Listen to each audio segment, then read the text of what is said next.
আমেরিকার ৪৭তম প্রেসিডেন্ট নির্বাচন যখন অনুষ্ঠিত হয় তখন অনেকটা অলিখিতভাবে নির্ধারিত হয়ে গেছিল ডোনাল্ড ট্রাম্প তার চেয়ারটি ফিরে পাচ্ছেন।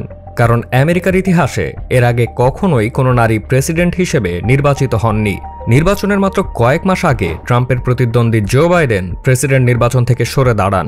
তার জায়গায় লড়তে আসেন কমলা দেবী হ্যারিস, যিনি আমেরিকার ইতিহাসে প্রথম মহিলা ভাইস প্রেসিডেন্ট। তবে প্রেসিডেন্টের পদের জন্য আমেরিকানদের পছন্দ একজন পুরুষ, অন্তত ইতিহাস তাই বলে। হলেও তাই প্রায় ৭১ মিলিয়নেরও বেশি ভোটে নির্বাচিত হয়ে দ্বিতীয়বারের মতো আমেরিকার ক্ষমতা গ্রহণ করতে যাচ্ছেন ডোনাল্ড ট্রাম্প। কিন্তু এখন প্রশ্ন হচ্ছে, এত সমালোচনার পরেও পাগলা ট্রাম্পকেই কেন আবার নির্বাচিত করলো তারা? চলুন একটু ব্যাপারটা খতিয়ে দেখা যাক। ২০২৪ নির্বাচনে ডোনাল্ড ট্রাম্পের প্রচারণা ছিল চোখে পড়ার মতো। ট্রাম্প এবার মাঠে নেমেছিলেন আমেরিকা ফার্স্ট স্লোগানকে সামনে রেখে। যুক্তরাষ্ট্রে অধিকাংশ ডানপন্থী এবং বামপন্থীরা মনে করেন যে ইউক্রেন যুদ্ধের পিছনে আমেরিকা যে বিলিয়ন বিলিয়ন ডলার ঢালছে, সেই অর্থ দেশের ভিতরে খরচ করলে দেশের অর্থনীতি আরও শক্তিশালী হতো। ট্রাম্প তার প্রচারণায় আশ্বাস দিয়েছেন যে তিনি ক্ষমতায় আসলে এ যুদ্ধ বন্ধের ব্যাপারে পদক্ষেপ নেবেন। কমলা হ্যারিস নির্বাচিত হলে বিদায়ী প্রেসিডেন্ট জো বাইডেনের আমলে শুরু হওয়া রাশিয়া ইউক্রেন যুদ্ধের ব্যাপারে যুক্তরাষ্ট্রের ভূমিকা অনেকটা একই থাকবে, এমন ধারণা থেকে এবার অধিকাংশ ভোটার কমলাকে ভোট দেননি। আমেরিকার অর্থনীতিকে শক্তিশালী করার দিকেও ট্রাম্পের মনোযোগের ব্যাপারটি বেশ লক্ষ্য করা গেছে তার প্রতিটি নির্বাচনী প্রচারণার র্যালিতে। ট্রাম্প ভোটারদের উদ্দেশ্যে জিজ্ঞেস করেন, আপনারা কি ২ বছর আগের তুলনায় বর্তমানে বেশি ভালো আছেন?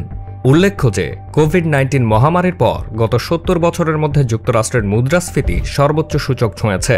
সাম্প্রতিক বছরগুলোতে আমেরিকার অর্থনৈতিক মন্দা আর মুদ্রাস্ফীতি বাড়ার কারণ হিসেবে অনেক ভোটারই জো বাইডেনকে দায়ী করছেন। তারা মনে করেন বর্তমানের তুলনায় ট্রাম্পের আমলেই তারা বেশি ভালো ছিলেন। নির্বাচনের আগে বিভিন্ন জরিপ থেকে জানা যায় ১/৪ আমেরিকান মনে করেন অর্থনীতি ঠিক পথে আগাচ্ছে, তবে ২/৩ আমেরিকান এ অর্থনীতির কোনো ভবিষ্যৎ দেখছেন না। এদিকে অভিবাসীদের ব্যাপারে বেশ কঠোর মেসেজ দিয়েছেন ট্রাম্প। নিজের প্রথম মেয়াদে সব অবৈধ অভিবাসীদের দেশছাড়া করতে না পারলেও এই দফায় তিনি সেটা করবেন বলে আমেরিকানদের আশ্বস্ত করেছেন। বর্তমানে কাগজপত্র ছাড়া যুক্তরাষ্ট্রে প্রায় ১,১০,০০,০০০ অভিবাসী বসবাস করছে।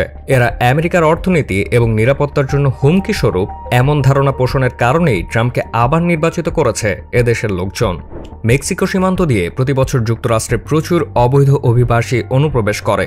২০১৬তে ক্ষমতা গ্রহণের পর ট্রাম্প একটি পদক্ষেপ নিয়েছিলেন, মেক্সিকো সীমান্ত দিয়ে অবৈধ অনুপ্রবেশকারীদের বিরুদ্ধে মামলা দিয়ে মেক্সিকোতে আইন আদালতের ব্যবস্থা করা। জো বাইডেন এই পদক্ষেপটি বাতিল করে দিয়েছিলেন।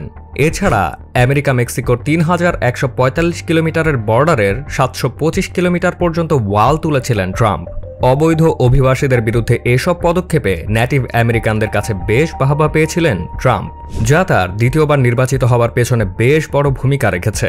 তবে মুখে যতই কথার খই ফোটান না কেন, কাজে তা কতটা প্রমাণ দিবেন সেটাই এখন দেখার বিষয়।